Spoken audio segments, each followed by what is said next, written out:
Assalamualaikum warahmatullahi wabarakatuh. Salam sejahtera bagi kita semuanya. Rekan-rekan, berikut ini adalah video teaching untuk pertemuan yang kelima, menindaklanjuti dari yang pertemuan keempat ya, kemarin minggu lalu maksud saya.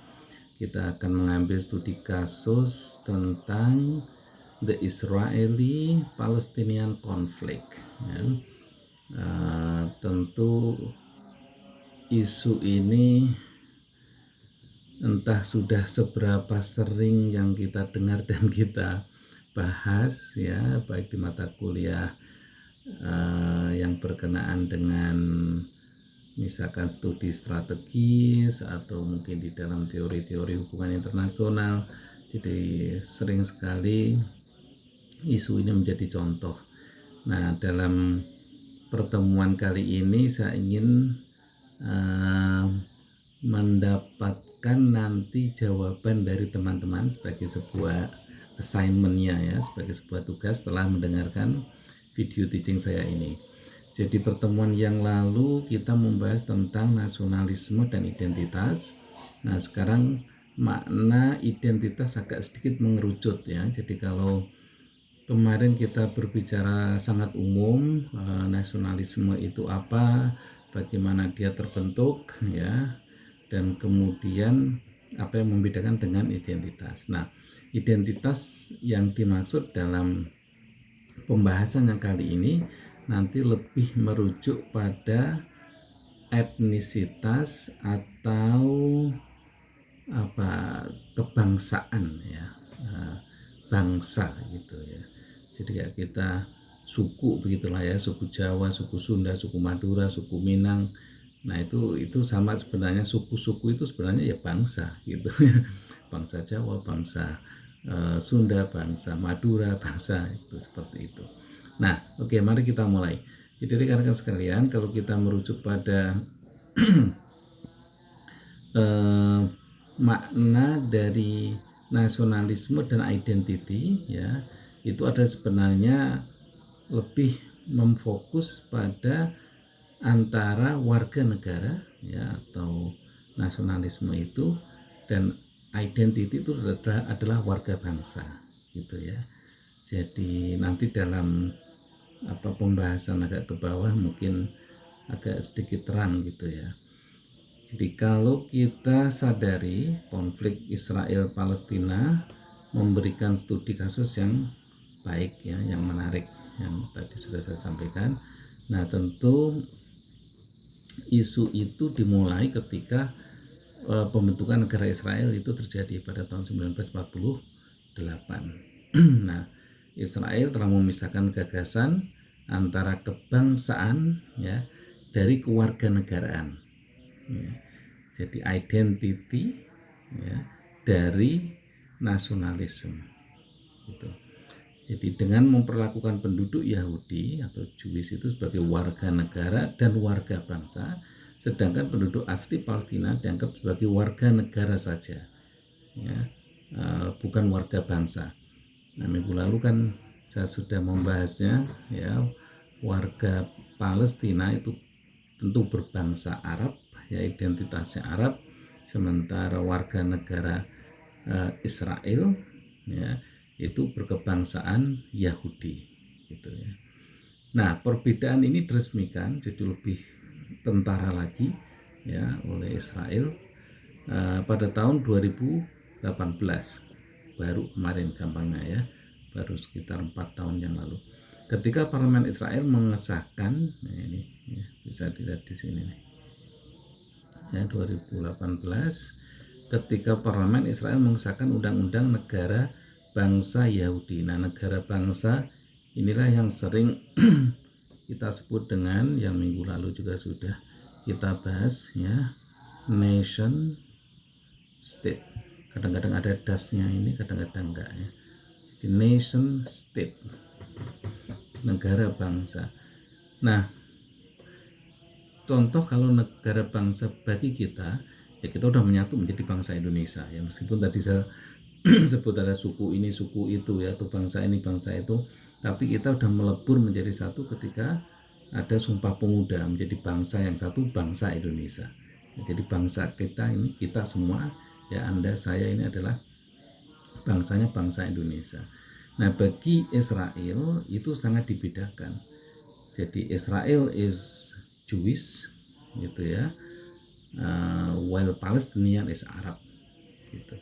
Nah, bahwa nasionalisme mereka bisa jadi ya tetap menjadi satu gitu ya, artinya warga negara, karena ada beberapa, kalau nggak salah nanti di slide yang berikutnya itu ada sekitar 5 juta warga bangsa Palestina yang tinggal di wilayah Israel.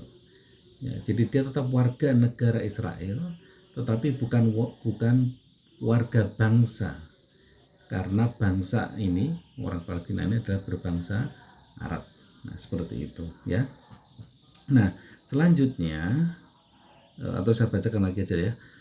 Jadi mengesahkan undang-undang Nation State Yahudi menyatakan Israel sebagai negara bangsa untuk semua bangsa Yahudi. Ya, fokus di sini, terlepas dari kenegaraan mereka. Jadi orang Yahudi yang ada di Amerika, di Eropa Timur gitu ya. Sepanjang mereka itu adalah bangsa Yahudi, mereka ketika masuk ke Israel dia menjadi warga negara Israel. Nah, itu berbeda dengan warga negara Palestina gitu ya. Jadi ketika berbicara tentang keturunan penduduk asli Palestina yang lahir di kamp-kamp pengungsi, ini ada banyak sekali, di Yordan ada, di Lebanon ada, itu banyak sekali ya kamp-kamp pengungsi Palestina itu. Jadi mereka yang lahir di kamp-kamp itu ya, baik yang di Lebanon, di Yordan, di Mesir misalkan. Jadi mereka yang lahir di kamp itu ya tidak berhak atas kewarganegaraan. Bayangkan ya.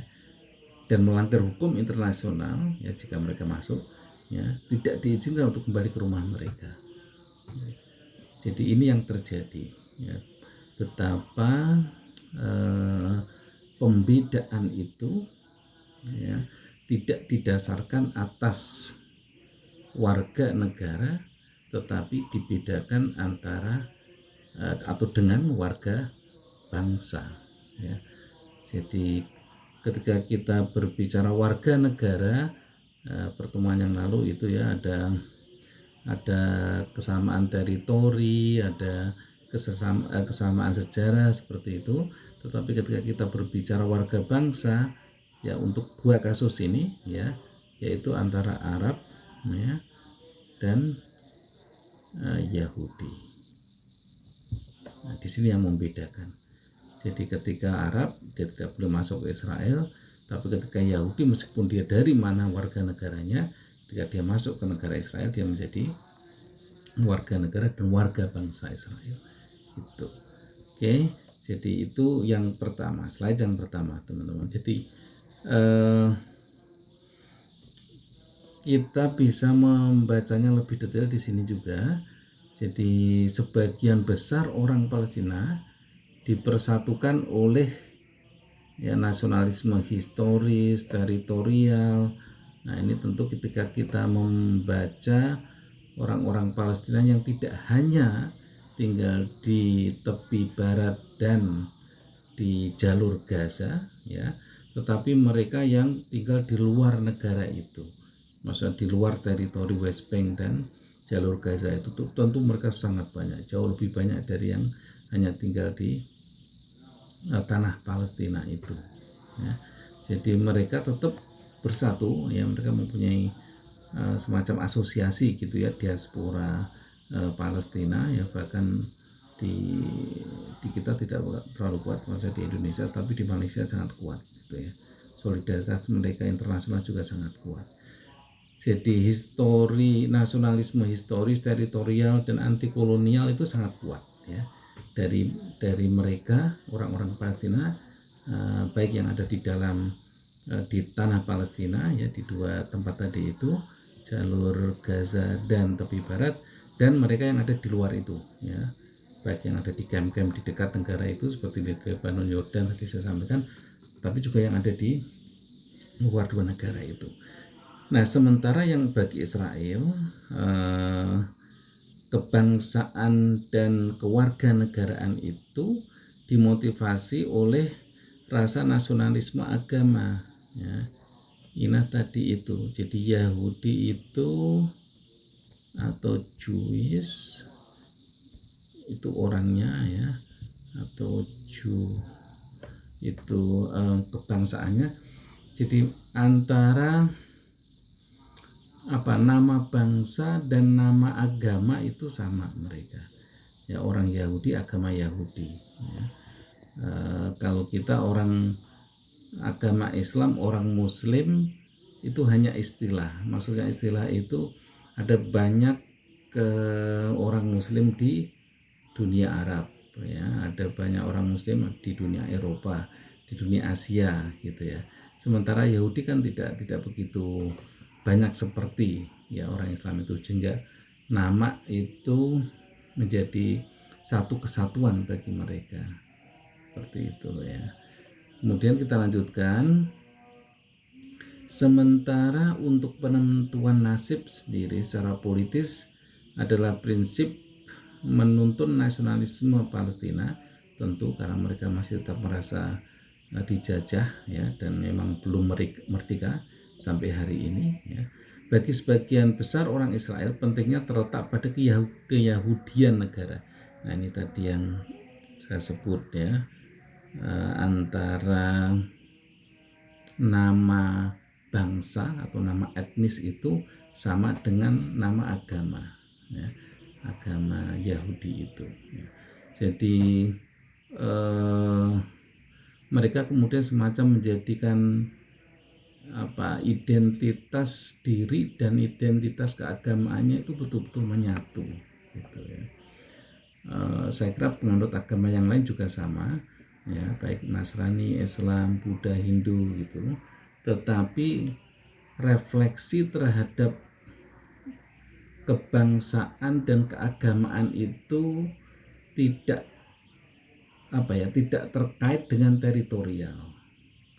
Itu yang saya maksud terkait dengan teritorial itu, kalau orang Yahudi, ya, dan bangsa Yahudi, ya, mereka itu terkait erat dengan Israel, gitu, dengan negara Israel. Jadi seorang yang berkebangsaan Yahudi, seseorang yang beragama Yahudi, itu mereka sangat identik dengan Israel. Kalau kita kan tidak, maksudnya kita beragama Islam, kita Muslim, kemudian kita sangat terikat dengan Arab Saudi misalkan karena Rasul turun di situ, kan enggak juga. Saya orang Muslim, ya, saya beragama Islam, tapi saya tetap merasa Indonesia, gitu, ya. Orang Malaysia juga sama, ya, yang Muslim dan Islam. Orang yang di Jepang juga sama, ya, yang Muslim dan Islam. Identitas kewarganegaraan dan kebangsaannya yang melekat pada Jepangnya, ya, sebagai seorang Muslim, tidak harus melekat kepada Arab Saudi. Nah, itu yang membedakan dengan Yahudi. Jadi orang Yahudi, kebangsaan Yahudi, agama Yahudi, tapi memang seolah-olah bagian yang tidak terpisahkan dari negara Israel. Nah, seperti itulah, ya, kira-kira gambaran yang kemudian kita nanti bisa membedakan antara kewarganegaraan atau nasionalisme, ya, dan identitas, ya, atau identity itu dengan kebangsaan, gitu. Nah, yang menarik, rekan-rekan sekalian, tidak begitu lama, ya, berarti pada tahun 2019, baru sekitar 3 tahun yang lalu, total populasi negara Israel adalah 9 juta. Jadi sama dengan Jakarta kali, ya, satu provinsi, ya. Jadi pada tahun 2019. Nah, pada tahun 1950 negara ini mengeluarkan hukum pengembalian, ini terjemahan Indonesia ini, tapi sebenarnya kalau nama istilah bahasa Inggrisnya itu Law of Return. Jadi law of return ini ya, atau hukum pengembalian, maksudnya pengembalian, hukum kembali gitu ya, maksudnya saya bacakan saja di sini ya, termaktub di sini, mengamanatkan bahwa siapapun yang dapat membuktikan bahwa mereka adalah orang Yahudi ya, memenuhi syarat untuk warganegaraan Israel, segera setelah mereka tiba di negara bagian itu, entah dimanapun di tanah Israel itu ya, yang tanah Palestina itu, terlepas dari tempat kelahirannya. Tadi sudah saya jelaskan, apakah dia itu tinggal di Amerika, di Eropa, atau di belahan negara lain gitu ya, semacam mereka bisa membuktikan bahwa dirinya adalah bangsa Yahudi ya, maka ya dia ada sebenarnya warga negara Israel, seperti itu ya. Jadi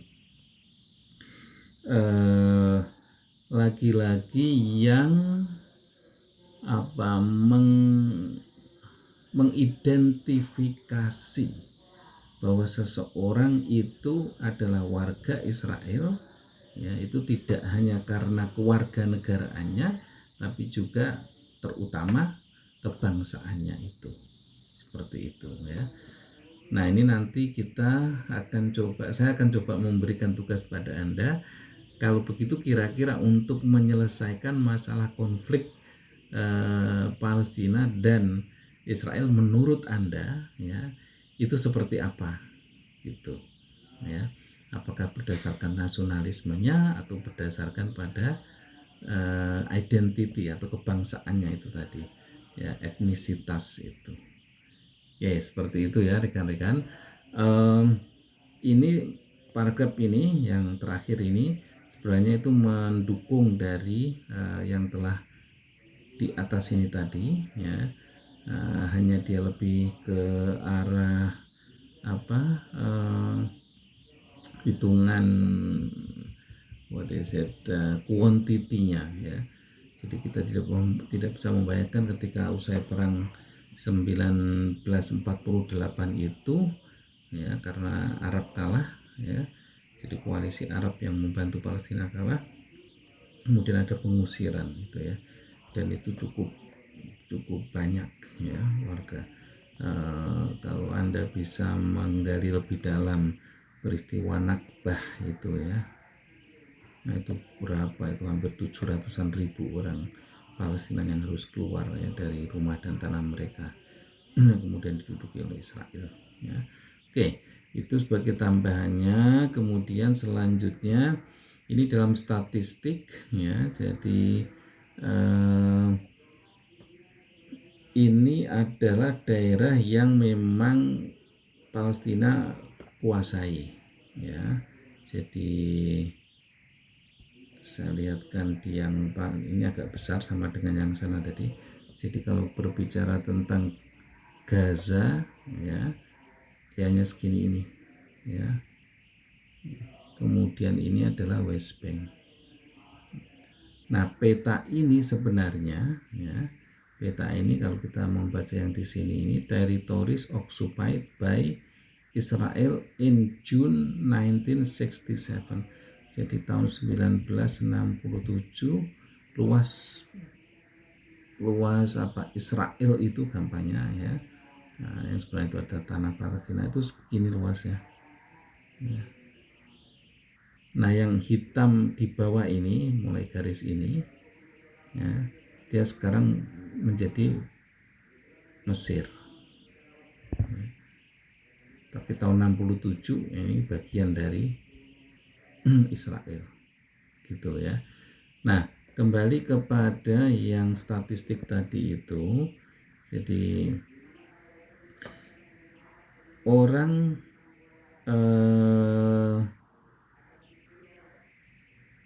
Israel Yahudi yang tinggal di West Bank dan Gaza ya, ini tahun 2019 ya data ini, itu 620 ya, sementara orang Palestinanya ya, ada hampir 5 juta. Nah, sementara yang di Israel selain di dua daerah ini kan berarti yang lainnya itu Israel, itu ada segini banyak ya, 6 jutaan. Sementara orang Palestinanya ada 2 juta. Nah ini kalau yang termasuk di apa saya menyebutnya, saya lupa itu. Jadi daerah-daerah yang orang Palestinanya dulu tidak pergi ya pada tahun 48 itu, nah itu sekarang memang sudah hampir menjadi 5 juta. Nah ini nih ada bisa sebut di sini. Jadi orang-orang Palestina ini adalah keturunan orang-orang Arab ya, tadi sudah saya sampaikan, yang tinggal di daerah itu sebelum berdirinya negara Israel, berarti sebelum tahun 1948. Meskipun mereka tinggal di Israel dan keluarga mereka telah tinggal di tanah yang sama selama berabad-abad, ya, mereka tidak menikmati hak kewarganegaraan penuh karena tadi dia bukan orang Yahudi, dia bukan bangsa Yahudi, dia bangsa Arab. Seperti disebutkan sebelumnya, ada juga sekitar 5 juta orang Palestina yang hidup di bawah pendudukan Israel, di tanah yang diduduki Israel sebagai akibat dari perang 1967. Gitu ya. Jadi sangat kompleks ketika kita membicarakan antara tanah yang diduduki, kewarganegaraan yang dimiliki, dan kebangsaan yang disandang oleh ya baik mereka yang orang Palestina ya maupun yang orang Israel sendiri. Tentu apa itu benefit ya, kemanfaatan yang banyak diperoleh dan banyak dinikmati tentu oleh orang-orang yang berkewarganegaraan Israel dan berkebangsaan Yahudi. Nah, karena undang-undang yang tadi sudah disahkan, kemudian tentu karena Israel adalah sebuah negara yang berdaulat sementara Palestina sampai hari ini masih belum merdeka, jadi kita tentu bisa memahami itu. Nah, yang menarik rekan-rekan, ini nanti Anda baca saja ya sekelumit latar belakang ya. Jadi ini nampaknya lebih lebih faktual dan tidak take one side ya. Jadi tidak mengambil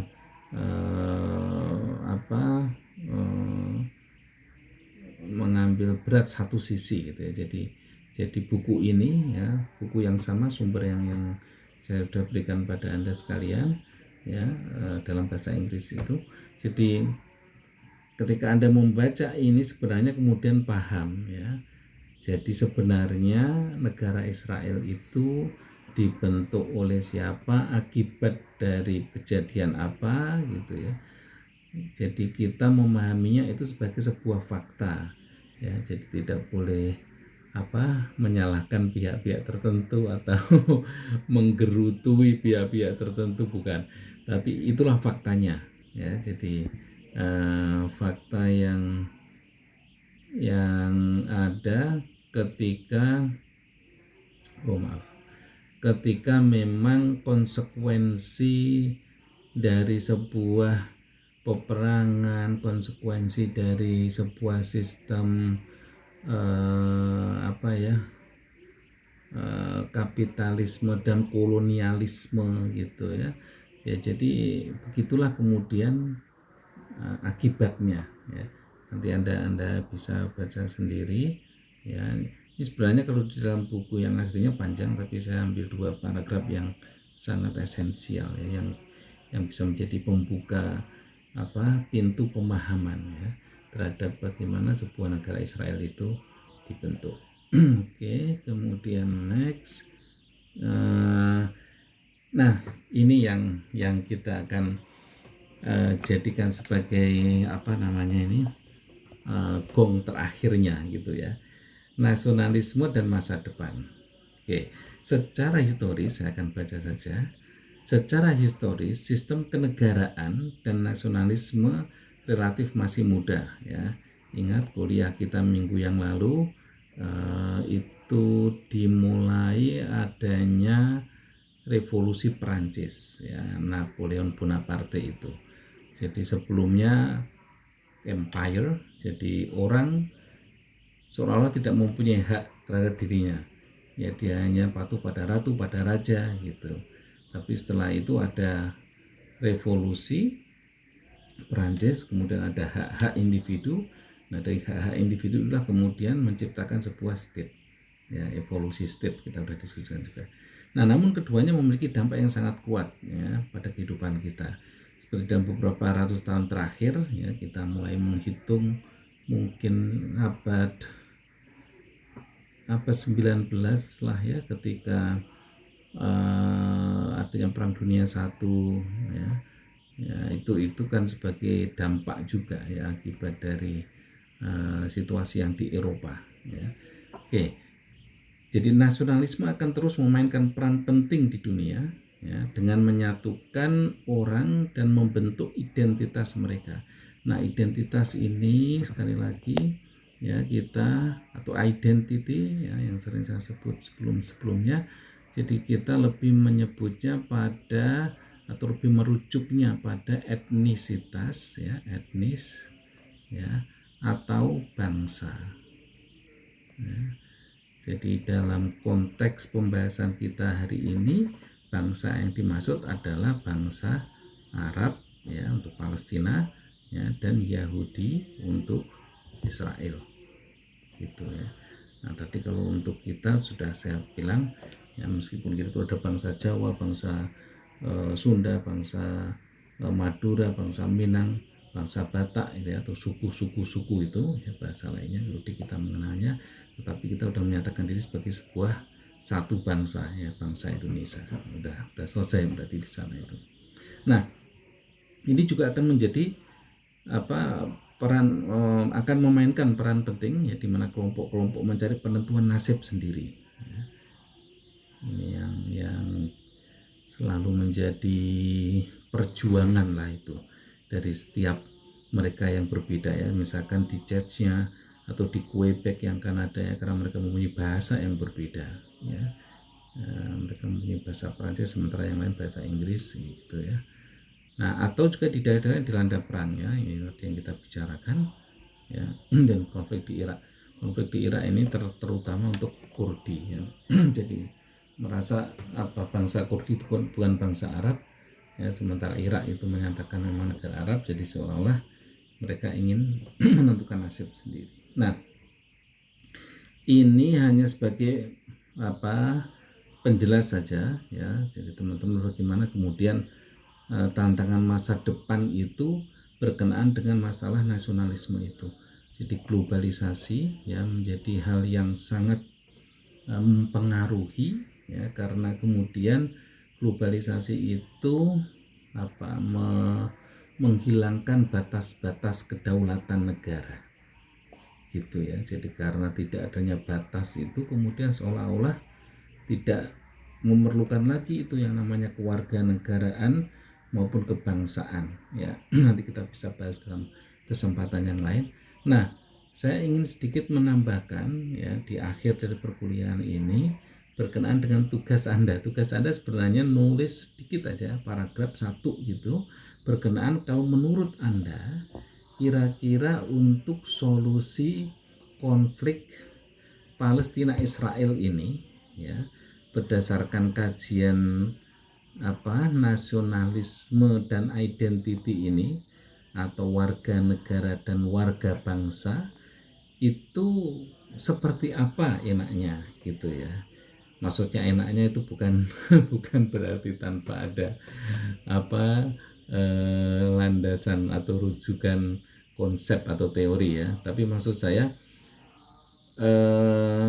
diskursus yang paling akhir berkenaan dengan tawaran yang sangat kencang di dunia internasional untuk penyelesaian konflik Palestina Israel ini kan adanya two state independent ya, two state life in peace both side.